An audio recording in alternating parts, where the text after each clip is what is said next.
ফোনে কেউ রয়েছেন, বলুন। হ্যালো, হ্যাঁ নমস্কার।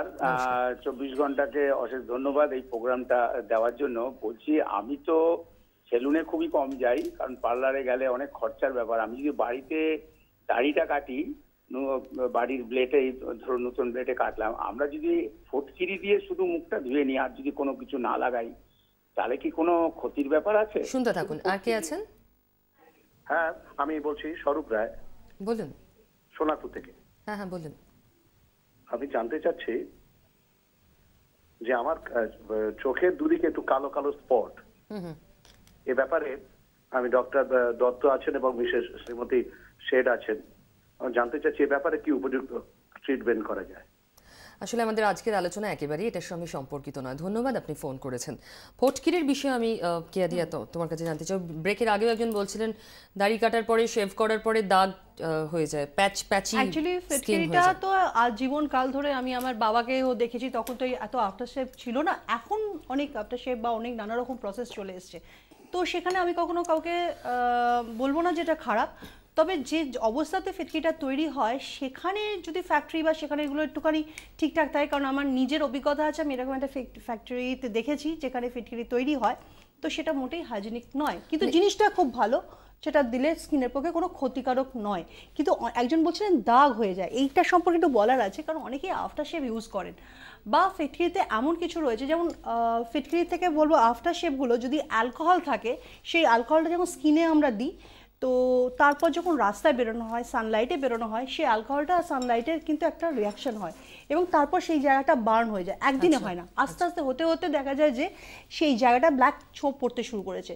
ম্যাক্সিমাম ছেলেদের দেখা যায় যারা হয়তো একটু অনেক দিন ধরে শেভিং করে আসছে, তাদের কিন্তু এই ব্ল্যাক ছোপটা বা যতটা এরিয়া তারা শেভ করছে সেখানে একটা কালো ছোপ কিন্তু তৈরি হয়েই যায়। তাহলে কি আফটার শেভের থেকে ফটকিরি ভালো উপায়? না, আমি বলবো যে উইদাউট অ্যালকোহলে যদি আফটার শেভ হয় সব থেকে বেটার, কিংবা একদম যদি অ্যান্টিসেপটিক লাগিয়ে দেওয়া হয় সেটা মনে হয় সব থেকে, কারণ আমাদের প্রয়োজনটা কি, প্রয়োজনটা হচ্ছে অ্যান্টিসেপটিক।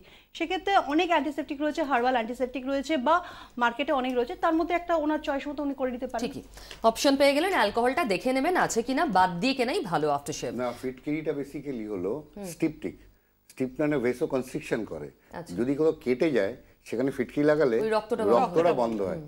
এর অ্যাডিশনাল যে বেনিফিট আছে সেটা হলো অ্যান্টিব্যাকটেরিয়াল কাজ করে। সবচেয়ে ভালো জিনিস হলো ফিটকিরি পাওয়া গেলে ভালো কথা, নাহলে আমাদের প্লেন এই যে নামগুলো অ্যান্টিবায়োসেপটিক, যেটা ডেটল, স্যাভলন, এগুলো একটু জলের সাথে মিশিয়ে ডাইলুট করে যদি লাগানো যায় তাহলে অ্যান্টিব্যাকটেরিয়াল কাজ করে। মানে একেবারেই ঘরোয়া পদ্ধতি হবে, চিন্তার কোনো কারণ নেই। ফোনে কেউ রয়েছেন, শুনেনি, বলুন। হ্যালো। হ্যালো, হ্যাঁ বলছি কি ম্যাক্সিমাম পার্লারে, ভালো ভালো নামি দামি পার্লারে গেলে পরে এইসব কথা বললে পরে যে ধোয়া হয়েছে কিনা, কমসে কম মনে করুন অন্যান্য ফেসিয়াল টেসিয়ালগুলি যদি বাদও দেয়, কিন্তু থ্রেডিংটা করাই মানে খুবই জরুরি, সেটা জানেনি। তো যদি বলতে থাকি তখন সেটা কি হয়, ওরা অফেন্সিভ হয়ে যায়, মানে একটু অন্যরকম ভাব মনে করতে থাকে কি আমরা ধুই না নাকি, আমরা ধুয়ে টুয়েই করি, মানে এই ধরনের মন্তব্যগুলো খুব এসে যায়। ভালো বুঝতে পেরেছি। সেরকম যদি হয়, আপনার মনে হয় যে আপনি ঠিক ট্রিটমেন্ট পাচ্ছেন, সেটা এনশিওর করছে কিনা আপনাকে জানানো হচ্ছে না, তাহলে অ্যাভয়েড করুন, অন্য কোথাও যান আপনি। ধন্যবাদ। আর কে আছেন? হ্যালো। হ্যাঁ, কে বলছেন? হ্যাঁ বলছি, আমি বলছি যে আমরা যে পার্লারে যাচ্ছি। আমরা শুনছি, টিভিটা মিউট করে নিন, আপনি প্রশ্ন করুন। হ্যালো হ্যালো হ্যালো, টিভিটা মিউট করে নিন। হ্যাঁ বলছি, আমরা এই পার্লারে যাই না, তো আমরা তো পার্লারের উপর ভরসা করে, মানে আমাদের সৌন্দর্যটা অনেক মানে পার্লারের উপর ডিপেন্ড করছে। তো এইটা মানে পার্লারে যে এত আমাদের এই আপনারা যেটা নিয়ে শোটা করছেন না, আপনি প্রশ্নটা করুন সরাসরি। হ্যাঁ আমি বলছি মানে পার্লারে এটা আমাদের ক্ষতিটা কি হচ্ছে মেইনলি আমাদের স্কিনের পক্ষে। বুঝতে পেরেছি। আপনি শুরু থেকে অনুষ্ঠান দেখলেই বুঝতে পারতেন, তাও একবার সংক্ষেপে আমরা বলে দিচ্ছি যে আপনি অনেক রোগ জীবাণু কি বাড়িতে বয়ে আনছেন, পার্লারে ব্যবহৃত সামগ্রী, যন্ত্রপাতি, সেগুলো কি সত্যিই খুব নিরাপদ, এটাই মূলত আজকের বিষয়। আমি কেয়াদির কাছে জানতে চাইবো, ধরো ক্রিম তো একটা গেল, যেরকম বলে স্পুনে করে একটা প্লেটের মধ্যে নিয়ে তারপর সেটাকে ব্যবহার করা, এইগুলো করা হচ্ছে কিনা পদ্ধতিটা দেখে নিলে আমরা অনেকটা সেফ থাকতে পারবো। কিন্তু ধরো পেডিকিউর করা হচ্ছে, তার যে যন্ত্রপাতিগুলো, যে কিউটিকল কাটার জায়গাতে রয়েছে কিনা, কারণ সেখান থেকে স্টেরিলাইজড বক্স যেটা থাকে সেটা আছে কি না, এমনকি চুল কাটার পর যে চিরুনি এবং কাঁচি সেটাও সেখানে রয়েছে কিনা, এগুলো কিন্তু দেখে নেওয়া ভীষণ ইম্পর্টেন্ট। ওই স্টেরিলাইজার কি কমপ্লিটলি স্টেরিলাইজ করতে পারে?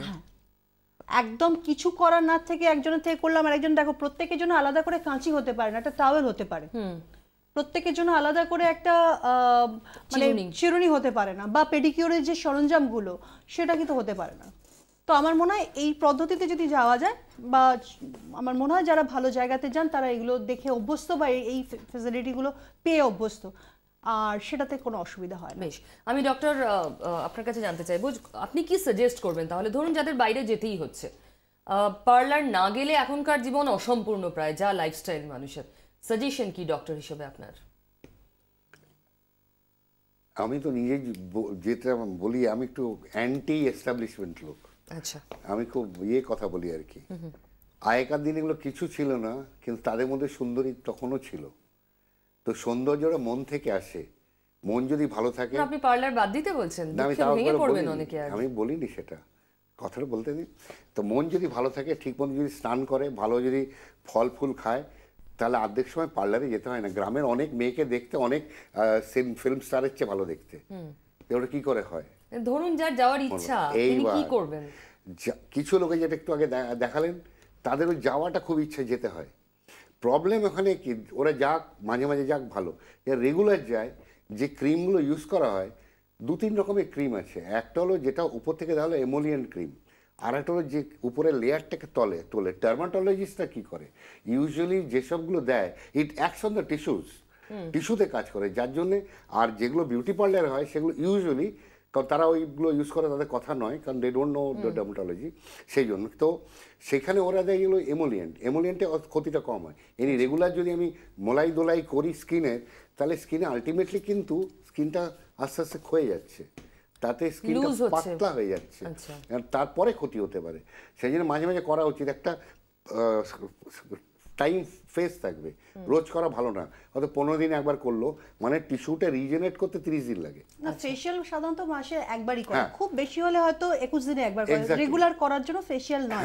কিন্তু এইখানে আপনাকে একটা কথা বলবো, এই যে একটু আগে বলছেন যে গ্রামের মেয়ে শহরের মেয়ে, গ্রামের মেয়ে বলে তারা কিন্তু পার্লারে যায় না, এটা কখনো ভাববেন না। মানে না, তারাও পার্লারে যায়, এখন যায়, আগে যেত না। আপনি বলছেন না বাড়িতে যারা থাকে ফলটল খেলে শরীর স্বাস্থ্য ভালো হবে, স্কিন ভালো হবে, হেয়ার ভালো হবে, এটা সবাই জানে। কিন্তু সেই সময়টা কোথায় পাচ্ছে যে বাড়িতে বসে একটুখানি হলুদ বাটা লাগাবে, এবং তারপর এনার্জিটা, ওই যে পরিশ্রমটা আবার একটা এনার্জি দেওয়া, সত্যি এটা সম্ভব হয় না। ঠিকই, পয়সা দিয়ে তার বিনিময়ে ওই সার্ভিসটা নেওয়া। সেই জন্যই পার্লার, কিন্তু পার্লারে যাবেন একেবারে দেখে শুনে নেবেন আপনার জন্য এক্সক্লুসিভ ব্যবহার করা হচ্ছে কিনা জিনিসপত্র, ব্লেড, খুর, টাওয়েল, এমনকি আরও অন্যান্য ক্রিম যেগুলো, সেগুলো হাত ব্যবহার করা হচ্ছে কিনা প্লিজ দেখে নেবেন, কারণ জীবন আপনার, সুস্থ আপনাকেই থাকতে হবে। অফবিট পাশে রয়েছে, চোখ রাখুন 24 ঘন্টায়।